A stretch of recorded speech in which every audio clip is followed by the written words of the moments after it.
Newsline with Faraz Shaukutali. And a very good evening to you and welcome to Newsline Zoom. And my guest this evening, the legal eagle, Mr. Suren Fernando, is also joining me by Zoom. And we're bound to have an interesting evening with lots of questions. Sri Lanka, of course, is the center of attention from all over the world, where countries are wondering what on earth is going on in Sri Lanka, as well as the people of Sri Lanka also wondering what on earth is happening. The government have just announced a curfew from tonight in the Western Province, and they've also issued instructions to the CEOs of various telco networks, asking them to ensure that from tomorrow morning, it'll only be voice communication. So apparently the data is being taken off. Anyway, let's discuss this and many more pressing matters, including what happens when the president resigns. And our guest, as I say, is Mr. Suren Fernando, legal man, attorney at law. Very good evening to you, Mr. Fernando, and thank you for coming on Newsline Zoom. Hi, Faraz. Glad to be here. Thank you. Now then, Mr. Fernando, I was going to ask you first of all. Before that, let me just remind our viewers that Newsline, as always, we entertain your questions. Do send them in by SMS only, please, to 0772 300 305. Our producer this evening will be playing that on your screen. There you go. And so back to you, Mr. Suren Fernando. I was going to ask you, first of all, Mr. Fernando, can you clarify what the legal and constitutional measures are in place when the president steps down? Yeah, so Article 38 of the Constitution speaks about the vacation of the office of president. And one of the instances in which the office of president can become vacant is if he resigns his office by writing addressed to the speaker. Now, when that happens, Parliament, in terms of Article 40 of the Constitution, read with the Parliamentary Elections Special Provisions Act, must within 1 month appoint or elect one of its members to be the Prime Minister for the remainder of the duration of the term of office of the President whose office became vacant. Now, until Parliament elects one of its members for a period not exceeding 1 month, so Parliament must elect within 1 month, unless of course Parliament is already dissolved, then there's a different position. But otherwise, within 1 month, they must elect a person. And in that interim period only, until they elect, the Prime Minister will act in the office of the President.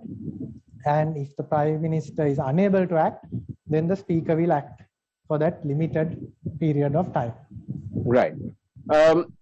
And when the Parliament elects or selects a member of Parliament, has it got to be an elected member of Parliament, or could it be any person who is a member of Parliament? What I mean is there are some people who are appointed to Parliament through national list and so on. Do they all count as one? Yes. And secondly, if Parliament had already been sort of prorogued, for example, what would the situation then be? Well, if the Constitution speaks about what happens if the Parliament is dissolved, but otherwise, the Parliamentary Elections Act, the Presidential Elections Special Provisions Act, says that when the office of the president becomes vacant in terms of Article 38(1), then the occurrence of the vacancy in the office, unless Parliament is dissolved, so if it's prorogued, this won't apply.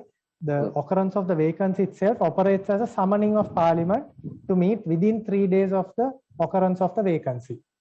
Right. And then it provides how the Secretary General is to give notice of that. Right. So let's imagine a scenario where a president pops in to the speaker's office or house on his way home, pops in a letter and says, "Listen, I've had enough. I'm going home." And so at that moment, who then becomes the president? So then the Prime Minister will act in the office of President for a period not exceeding 1 month. But of course, if Parliament elects someone before that, then the Prime Minister will cease to be the acting President. If the Prime Minister is unable to act, it will be the Speaker. Okay. And at the end of the 30 days or within the 30 days, Parliament shall select one of their own, excluding the Speaker? No, it doesn't say so. It doesn't say so. So technically, they can, if they wish to, they can elect the Speaker. සභාව යැවූ බව කියමින් සංසරණය වන ලිපියේ කිසිදු සත්‍යතාවයක් නැතැයි එම කොමිසමේ සභාපති ජයන්ත ද සිල්වා මහතා පවසනවා. ඔහු නිවුස් ෆර්ස්ට් කළ විමසීමකදී අවධාරණය කළේ කිසිදු ආකාරයකින් sannivedana කටයුතු සීමා කරන ලිපියක් විදුලි සංදේශ නියාමන කොමිසම් සභාව නිකුත් කර නොමැති බවයි. මේ පිළිබඳව ජනාධිපතිවරයාද තමාගෙන් විමසීමක් කළ බවත් ජනාධිපතිවරයාටද මෙම පැහැදිලි කිරීම කළ බවත් ජයන්ත ද සිල්වා මහතා ප්‍රකාශ කරනවා. විදුලි සංදේශ නියාමන කොමිසම් සභාවේ සභාපතිවරයා අවධාරණය කරන්නේ කිසිදු ආකාරයකින් සමාජ මාධ්‍ය ජාල අවහිර කිරීමක් නොකරන බවයි. මෙන්න එම පොත යලිත් හෙට උදෑසන 6 සිට නැවත දැනුම් දෙනතුරු කොළඹ නගරයේ දුරකථන සැපයුම් සේවා කටහඬ sannivedanයට පමණක් සීමා කරන්නයි දන්වා දුරකථන සේවා සැපයුම් කරුවන්ට විදුලි සංදේශ නියාමන කොමිසම් සභාව යවූ බව කියමින් සංසරණය වන ලිපියේ කිසිදු සත්‍යතාවයක් නැතැයි එම කොමිසමේ සභාපති ජයන්ත ද සිල්වා මහතා පවසනවා.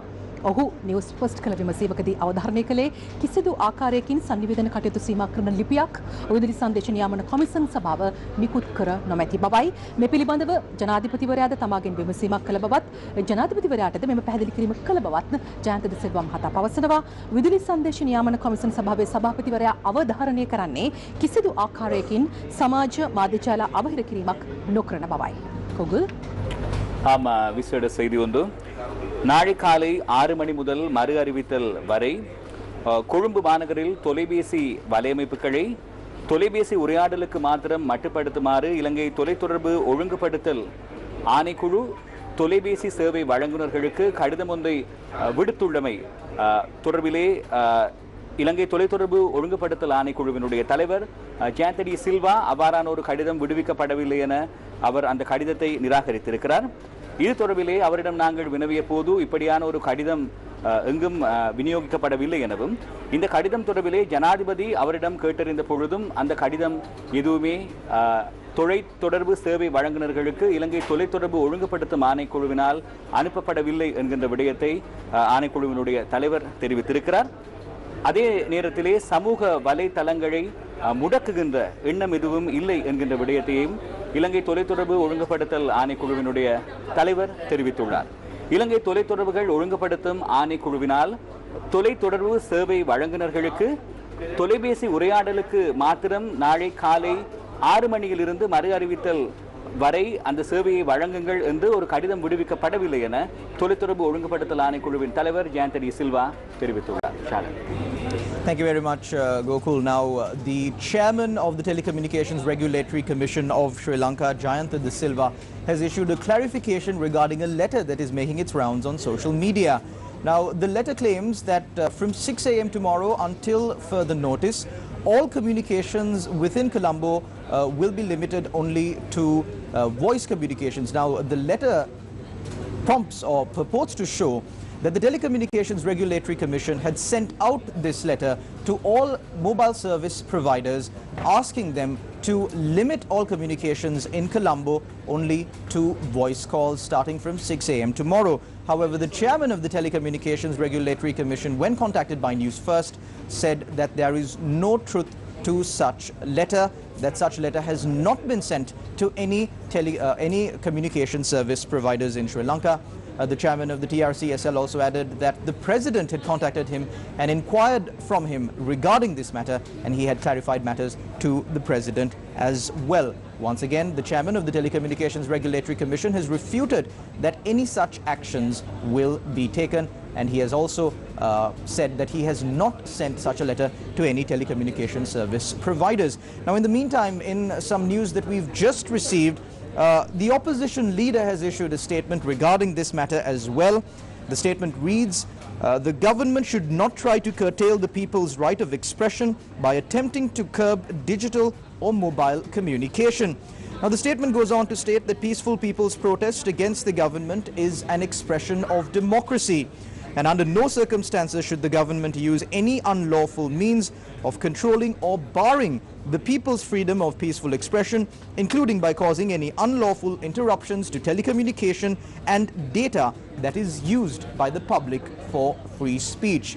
Now, the statement by the opposition leader goes on to say any such unlawful attempt would result in a further deterioration of democracy in Sri Lanka and will cause the international community to further distance itself from Sri Lanka.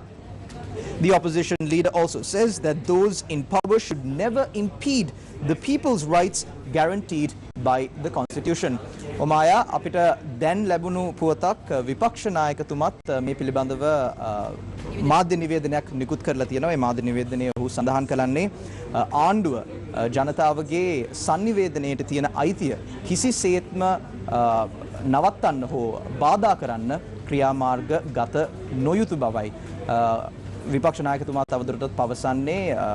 ශ්‍රී ලංකාවේ ව්‍යවස්ථාවට අනුව ශ්‍රී ලංකාවේ ජනතාවට ලැබිලා තියෙන මූලික අයිතිවාසිකම් ආරක්ෂා කර යුතු බවයි ඔහු පවසන්නේ. sannivedanaya කිරීමේ අයිතිවාසිකමත් ශ්‍රී ලංකාවේ ව්‍යවස්ථාවට අනුව ශ්‍රී ලංකා ජනතාවට ලැබී ඇති මූලික අයිතිවාසිකමක් බවයි. මේ පිළිබඳව සවිස්තර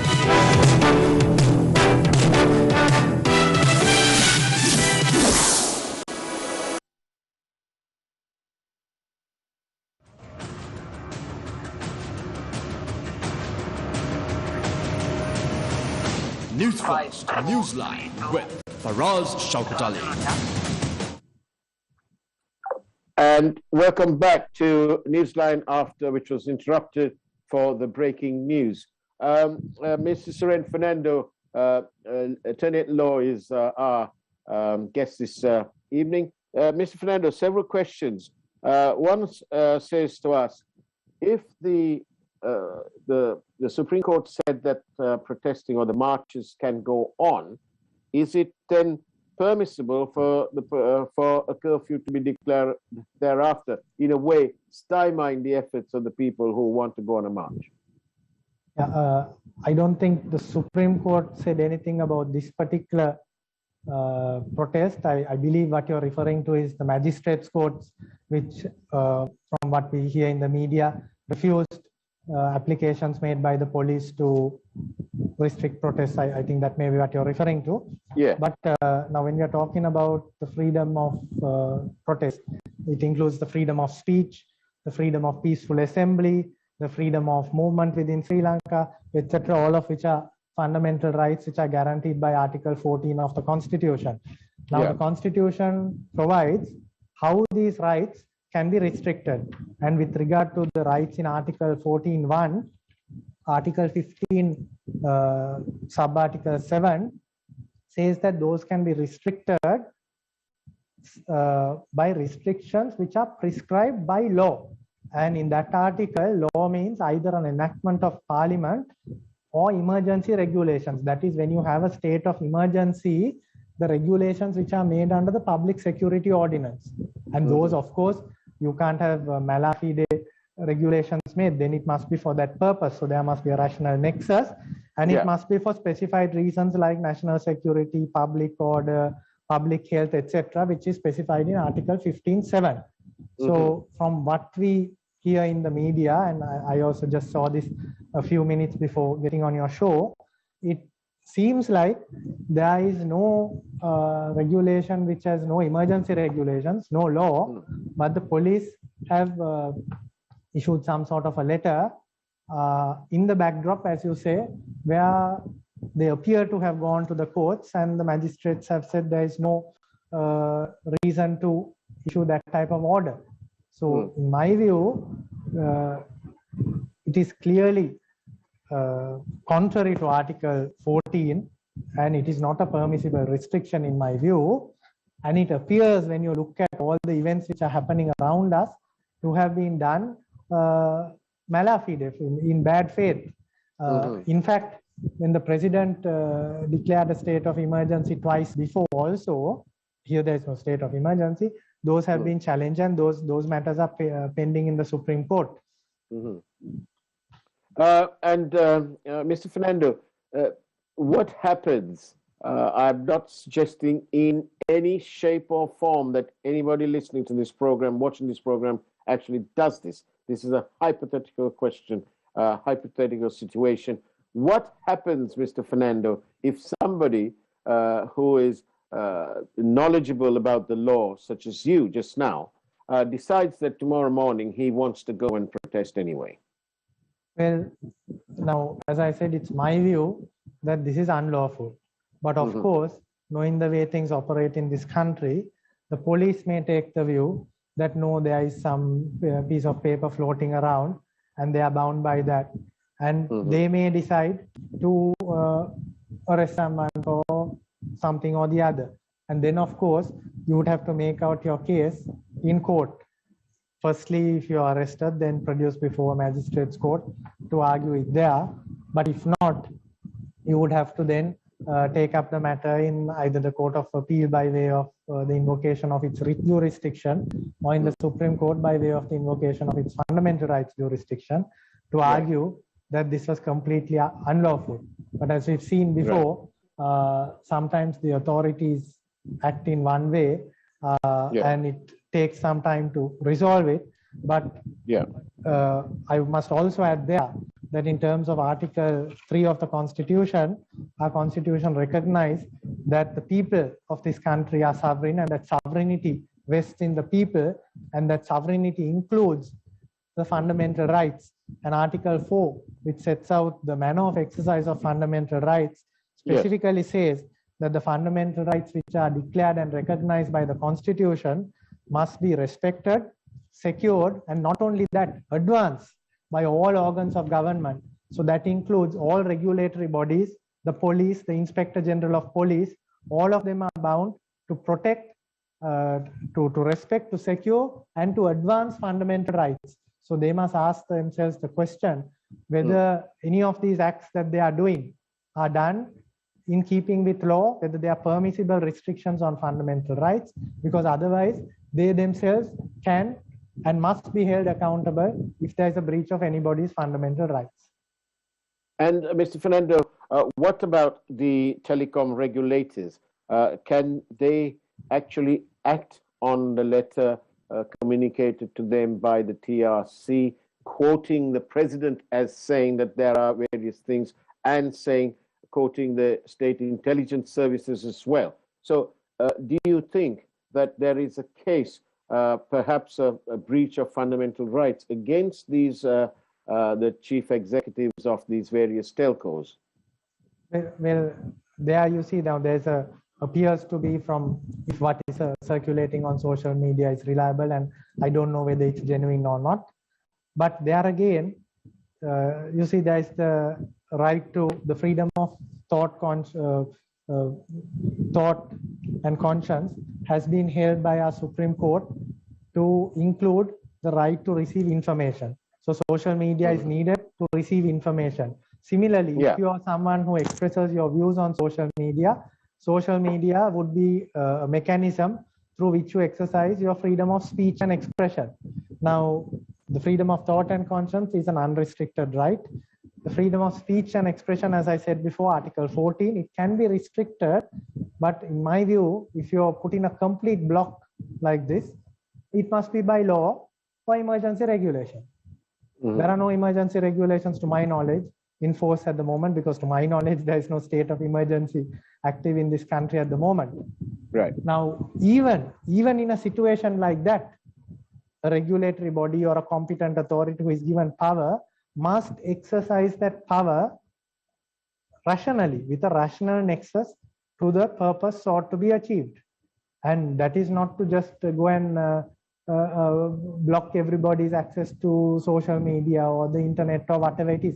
Everybody in this country knows that there is a protest planned for tomorrow, that people are waiting to peacefully exercise their freedom of speech and expression.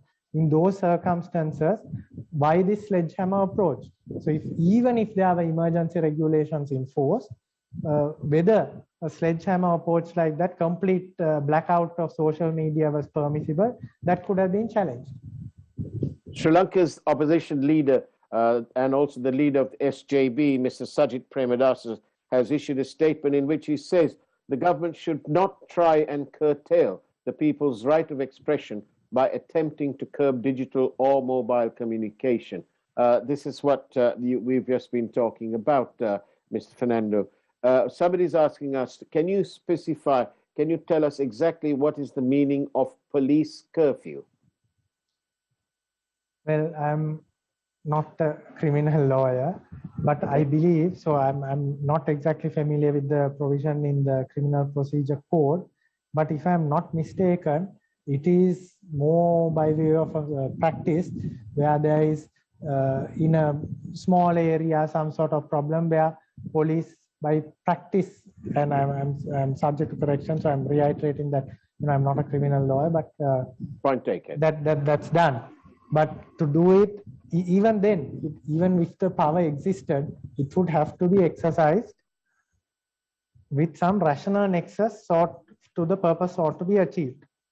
But in my view, again, and I'm saying this again because it's important, you are restricting the freedom of movement within Sri Lanka guaranteed by the Constitution. The Constitution says that must be done by law or emergency regulations where there is a state of emergency made under the Public Security Ordinance. That is absent at this time. And yet another message. It says here,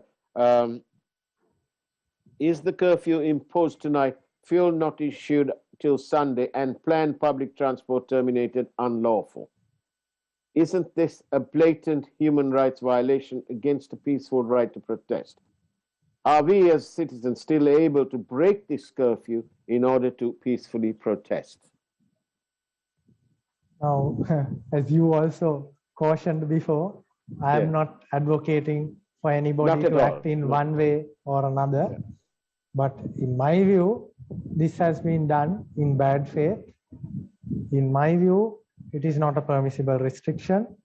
As I said, even where the law or the Constitution says you can restrict rights in a particular way, so for example, by emergency regulation, even where emergency regulations have been framed, the courts have been willing to examine whether those have been framed for bona fide or for a justifiable purpose. Right. But of course, as I said before, and I reiterate,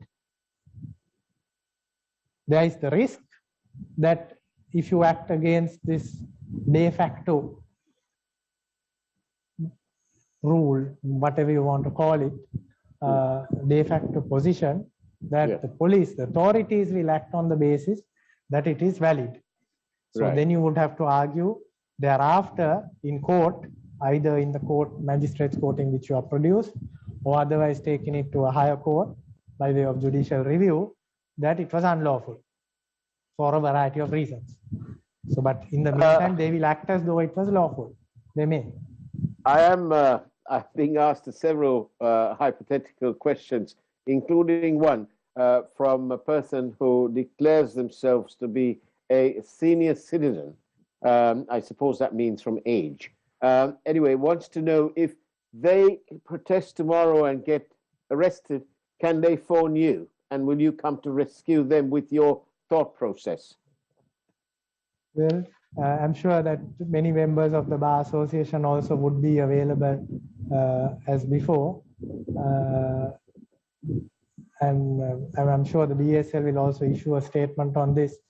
And I know for a fact that there have been many lawyers, criminal lawyers as well, who have been appearing throughout. So I'm sure that many will be available. And if necessary, yes, I also will be available tomorrow. I'm sure everybody is there.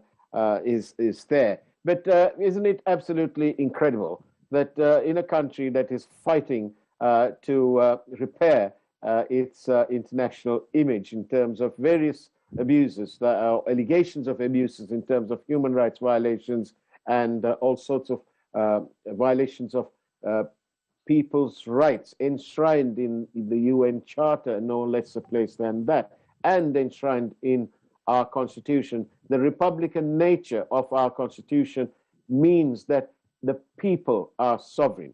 And it appears to me, and this is my opinion, that the people's rights are being completely violated at every turn. And this does not, and it cannot, I suppose it cannot augur well for Sri Lanka's attempt to repair its international image in the eyes of the democratic loving global public. Yeah, certainly. As you say, you have the concept of public trust, and those we elect, be they legislators or the executive, are expected to exercise that power on behalf of the people. And here you have a situation where power was not exercised in a responsible manner, and that has led us to this economic crisis, subsequently the political crisis. There is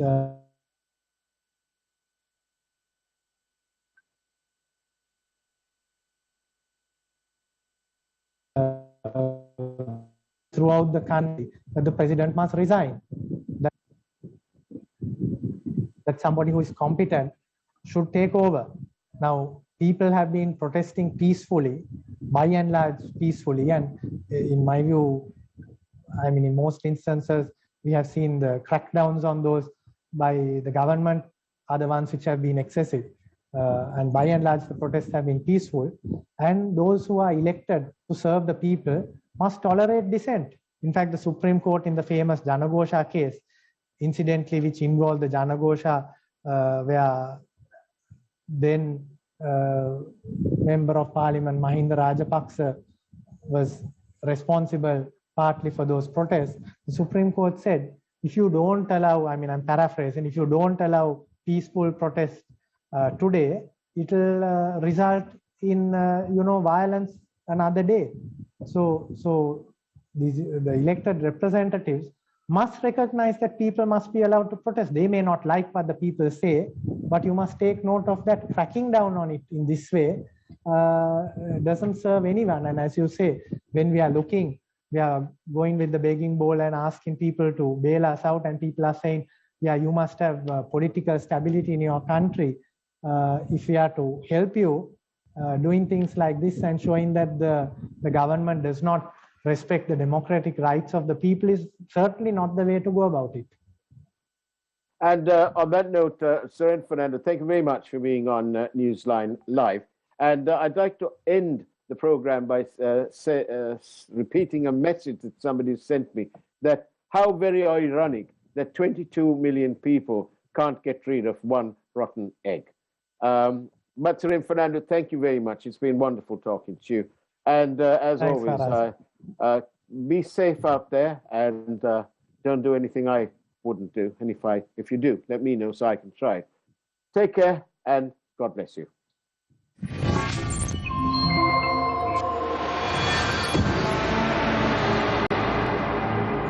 COVID-19 සඳහා ආරක්ෂිත පියවර නිතරම